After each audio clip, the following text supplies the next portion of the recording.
Hello बच्चों, कैसे हो आप। मैं आशा करती हूँ कि आप सभी अच्छे होंगे। बच्चों, आपके एग्ज़ाम में बहुत कम टाइम रह रहा है, तो इसलिए आप अपना कंटिन्यू पढ़ाई में लगे रहिए।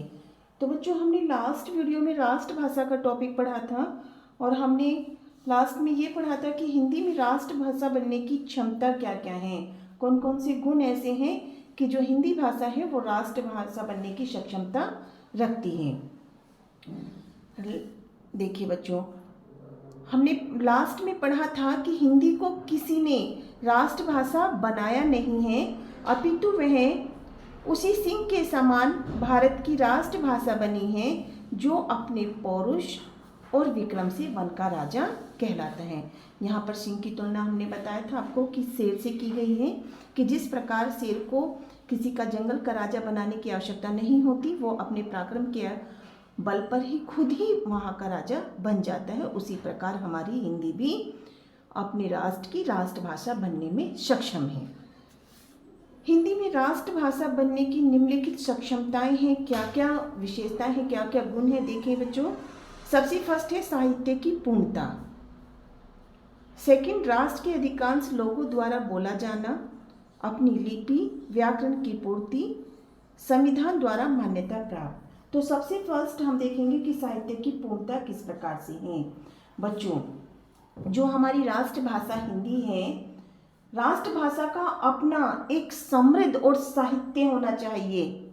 ठीक है, कैसा होना चाहिए अपना साहित्य? उनका एक समृद्ध और विशाल साहित्य होना चाहिए। और हिंदी में साहित्य का विशाल और एक लंबी परंपरा है कि हमारा जो इतिहास है, जो हमारा साहित्य है, जो हमारी ग्रंथ हैं, वो सभी साहित्य का विशाल और लंबी परंपरा हमारी हिंदी में रही है।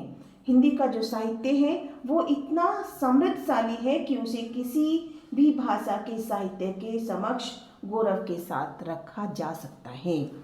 ठीक है बच्चों, तो जो हमारा हिंदी का साहित्य है वो इतना समृद्धशाली है कि उसे किसी भी भाषा के साहित्य के समक्ष गौरव के साथ में रखा जा सकता है। हिंदी में लगभग 1000 वर्षों से साहित्य की रचना की जा रही है। तो इस आधार पर हम कह सकते हैं कि जो हमारी राष्ट्रभाषा हिंदी है उसमें साहित्य की पूर्णता है। सेकंड है राष्ट्र के अधिकांश लोगों द्वारा बोला जाना। तो बच्चों, राष्ट्रभाषा होने की जो सबसे पहली शर्त है वो क्या है कि उस राष्ट्र के अधिकांश व्यक्ति उस भाषा से को क्या करते हो, भली प्रकार से परिचित हो, बोलने में सक्षम हो, समझने में सक्षम हो, अच्छी तरह से उसे समझ सकते हो, लिख सकते हो, बोल सकते हो। तो जो ये हमारे राष्ट्र के अधिकांश लोगों द्वारा जो हमारी हिंदी भाषा है, तो राष्ट्रभाषा होने की पहली जो शर्त है हमारी हिंदी भाषा उसे भी पूर्ण करती है।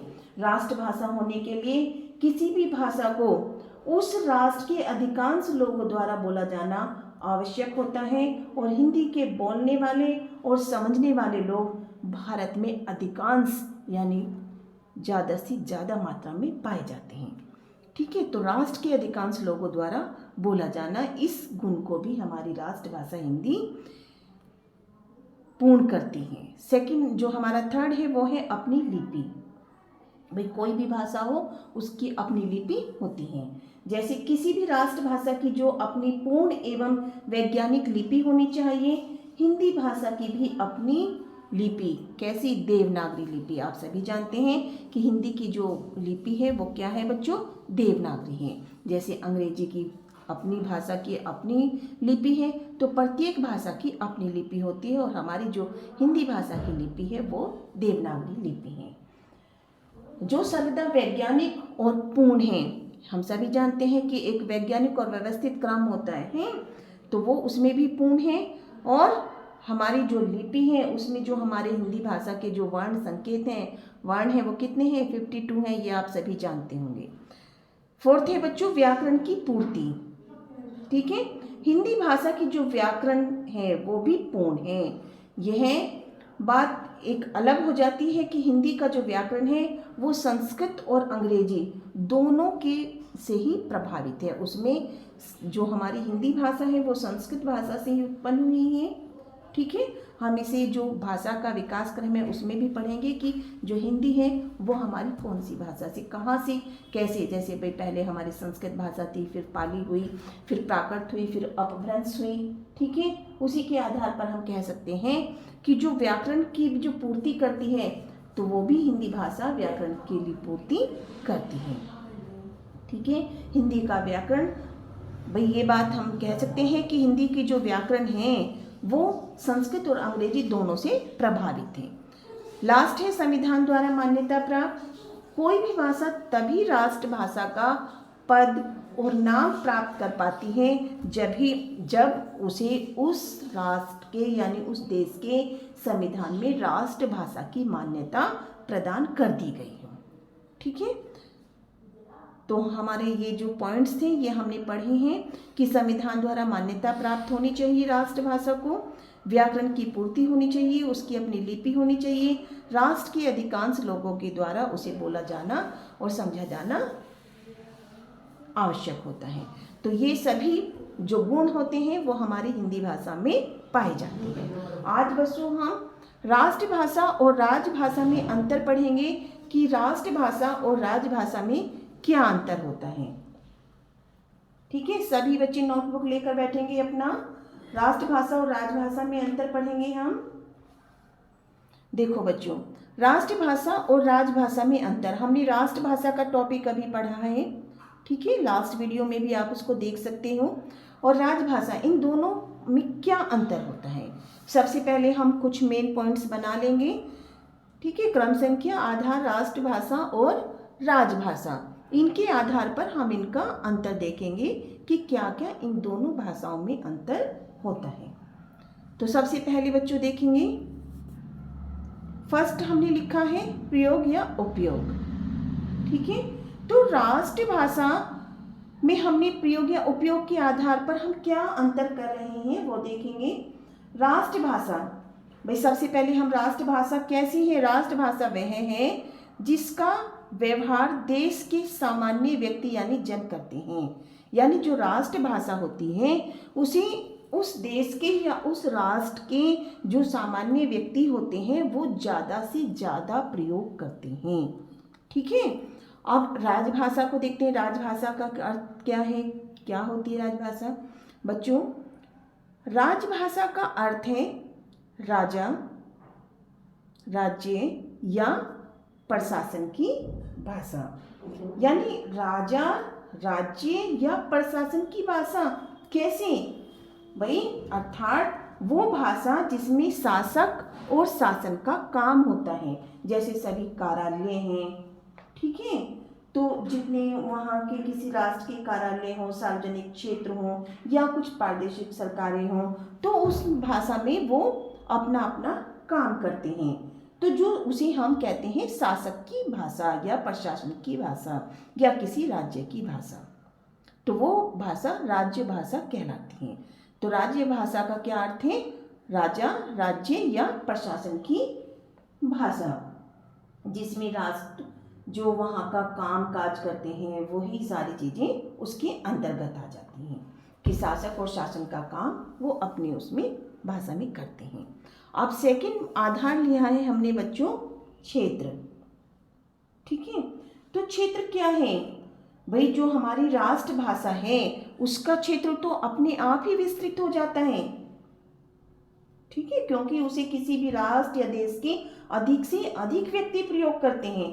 तो राष्ट्रभाषा का क्षेत्र विस्तृत और देशव्यापी होता है और राष्ट्रभाषा सारे देश को की जो होती है वो संपर्क भाषा होती है, सारे देश के व्यक्तियों को वो जोड़ने का काम करती है, ठीक है। तो आपको मालूम हो गया भाई, नोट कर लीजिएगा क्योंकि यहाँ पे स्पेस कम था, मैंने उसको एक्सप्लेन आपको मैं कर रही हूँ।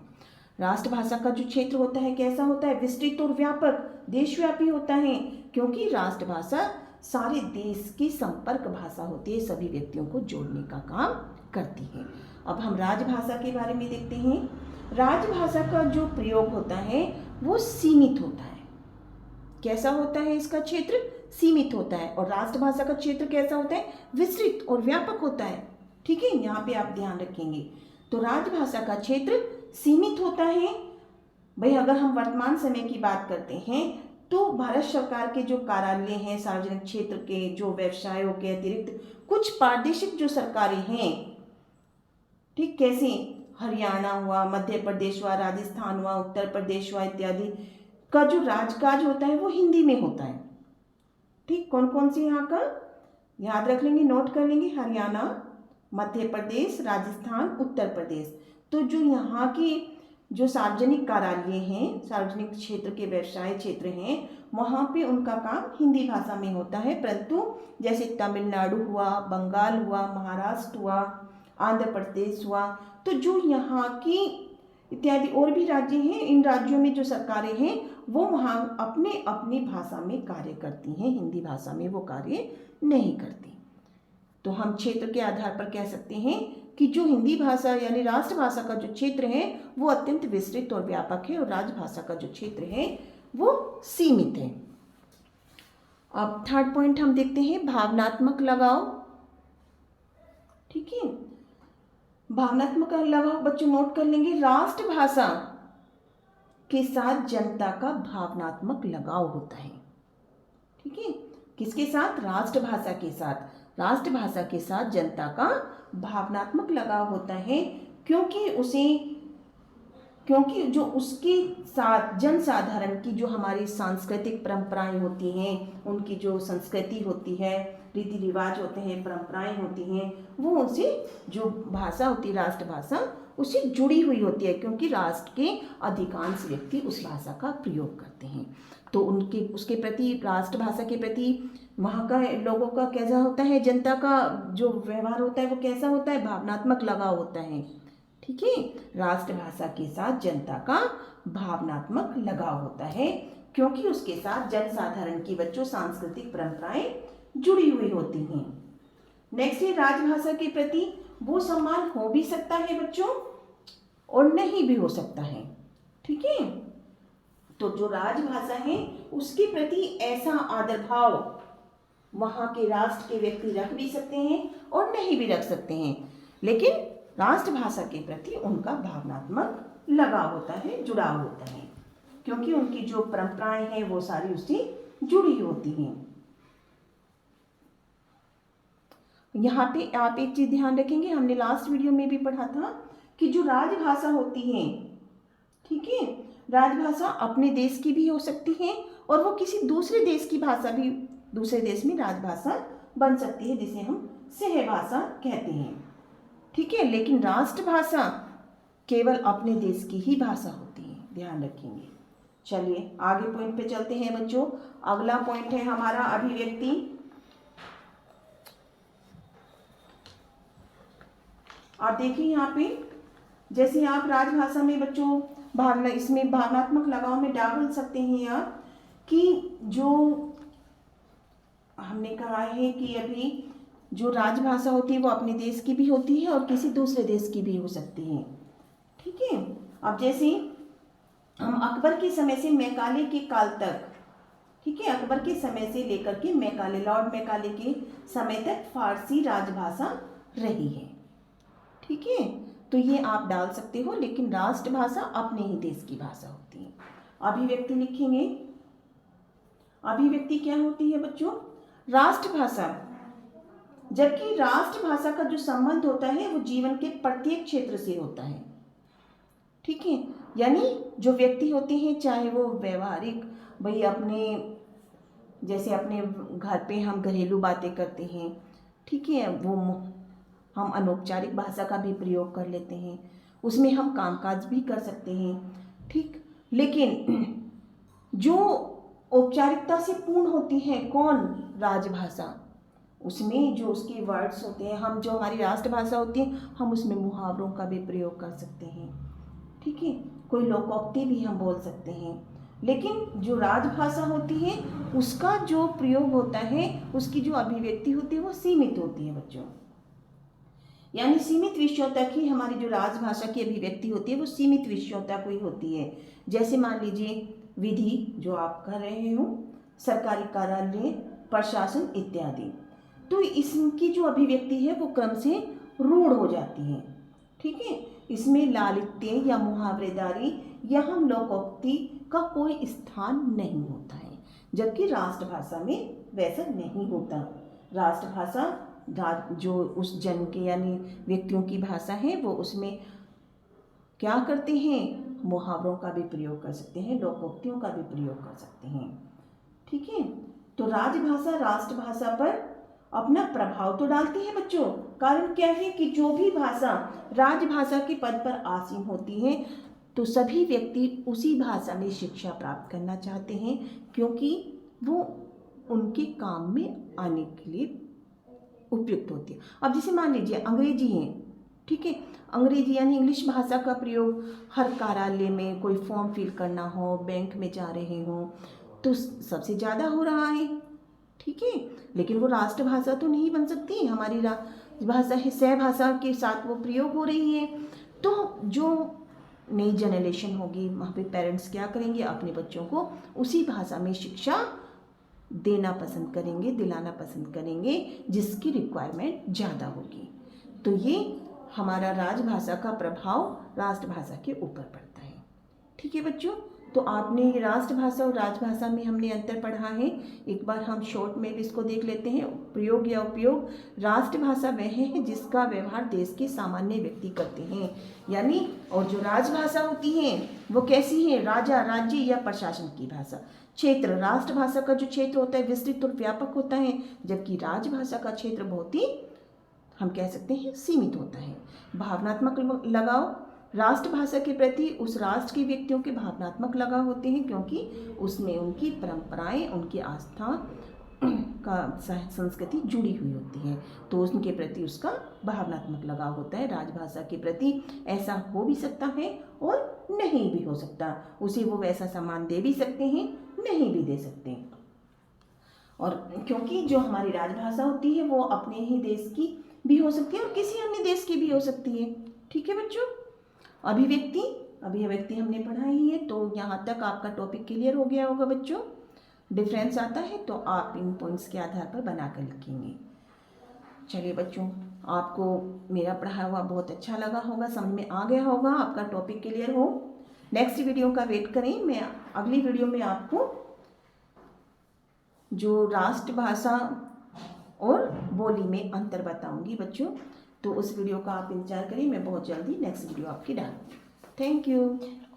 सभी बच्चे चैनल को सब्सक्राइब अवश्य करें।